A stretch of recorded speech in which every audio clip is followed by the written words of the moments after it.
CM Revanth అన్న గారి Parakala meeting అయిపోయిన తర్వాత ఈ బీజేపీ వాళ్ళు, బీఆర్ఎస్ వాళ్ళు వాళ్ళ ఇష్టం ఉన్నట్టుగా వాళ్ళు నోటికొచ్చినట్టు మాట్లాడుతాండ్రు. అది కరెక్ట్ గాదు. ఒక కాంటెస్ట్ ఎమ్మెల్యే అయి ఉండి గూడా ఏం మాట్లాడుతాండ్రు? కనీసం వాళ్ళకన్నా అవగాహన ఉన్నదా? అసలు ఏం మాట్లాడ్డది? ఏమో టైం వాళ్ళేదో అట్లా టైం పాస్‌కొచ్చిండ్రట, వాళ్ళకి నూకలు జల్లినయట, శంకర్ మాన్యాలకు పోతారని, వాళ్ళు ఎట్లా పడితే అట్లా మాట్లాడుతాండ్రు. డెవలప్‌మెంట్ అనేది మీరు కళ్ళు మూసుకొని ఉన్నారా? ఒకసారి జూడండి ఆడ. 100 పడకల ఆ ఏరియా ఆసుపత్రికైనా గానీ, ఎంత కేటాయించిండు? ఎంతవరకు పనులు పూర్తయినాయి ఏమన్నా తెలుసా మీకు? మీరు ఆ మాత్రం గూడా తెలుసుకోకుండా ఎట్లా? గవర్నమెంట్ కాలేజ్ ఉన్నదిప్పుడు. గవర్నమెంట్ కాలేజ్ బీఆర్ఎస్‌లో అయిందా? అన్నీ వాళ్ళు జేసిన వాటికి వీళ్ళు పాత ఇంటికి సున్నం ఇంటికి సున్నం వేసినట్టు అని జెప్తాండ్రు.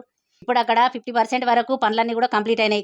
మన డిగ్రీ కాలేజ్, ప్రభుత్వ డిగ్రీ కాలేజ్ మొత్తానికే కంప్లీట్ అయింది 35,00,00,000తోటి. అంతే గాకుండా ఏరియా ఉన్నది. ప్రతి ఒక్కటి నా దగ్గర ఎవిడెన్స్ గూడా ఉన్నది. మీరు బాగా ఇష్టమున్నట్టు ఎవరు పడితే అట్లా మాట్లాడతారు గదా! 100 పడకల ఏరియా ఆస్పత్రికి దాదాపు 35,00,00,000 పని పూర్తయింది. ఇంకా జేస్తాండ్రు వాటి కోసం.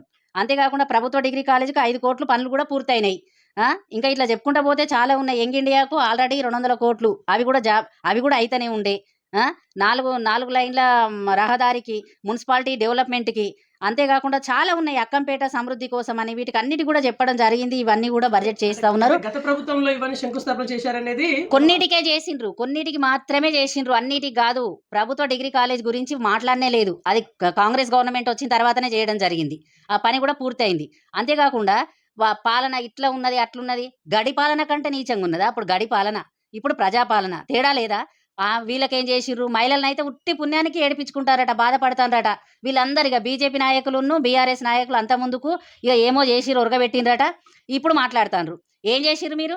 బీఆర్ఎస్ నాయకులు ఒక చట్ట సవరణలో తీసుకొచ్చి పెట్టినటువంటి అభయస్థాన్ని తీసేసిండ్రు. ఒక ఇంటి మహిళకు ఉపయోగపడే గంత మంచి స్కీముని తీసేసిండ్రు. మీరు స్కీమ్‌ల గురించి మాట్లాడతారు. ఇష్టం ఉన్నట్టుగా మాట్లాడు. ఇప్పుడు మహిళల గురించి ఇప్పుడు బీజేపీ బాగా మాట్లాడతారు గదా!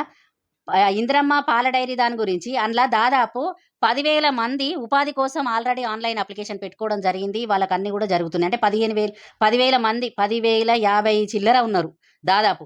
ఇంకా అంతమంది ఆడ ఆల్రెడీ ఉపాధి పొందుతాండ్రు. ఆ ఉపాధి పొందడం కోసం ఆన్‌లైన్‌లో ఆల్రెడీ అయిపోయింది. అంతేగాకుండా ఆ స్కీమ్‌లకి ఇంకా గూడా ఆఫీస్ వర్క్ సంబంధించి దాదాపు 600 మంది దాకా పడతారు. వీళ్ళందరికీ ఉపాధి కల్పించినట్టు గాదా? మరి మీ కండ్లు ఏడబెట్టుకున్నారు? ఏమైతాంది?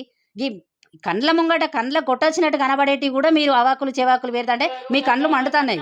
మీ కండ్లు మండుతాన్నాయి గాబట్టే మీరు ఇష్టం ఉన్నట్టుగా మాట్లాడుతాండ్రు. మీరు ఓర్చుకోలేకపోతారు. ప్రజలు మిమ్మల్ని ఎక్కడ మర్చిపోతారో అని ఏదో ఒకటి మాట్లాడాలని బీఆర్ఎసోళ్ళు, బీజేపీవోళ్ళు కావాలని మాట్లాడుతాండ్రు. నేను మీ బంక సరళ సంపత్ యాదవ్, హన్మకొండ జిల్లా మహిళా కాంగ్రెస్ అధ్యక్షురాలిని.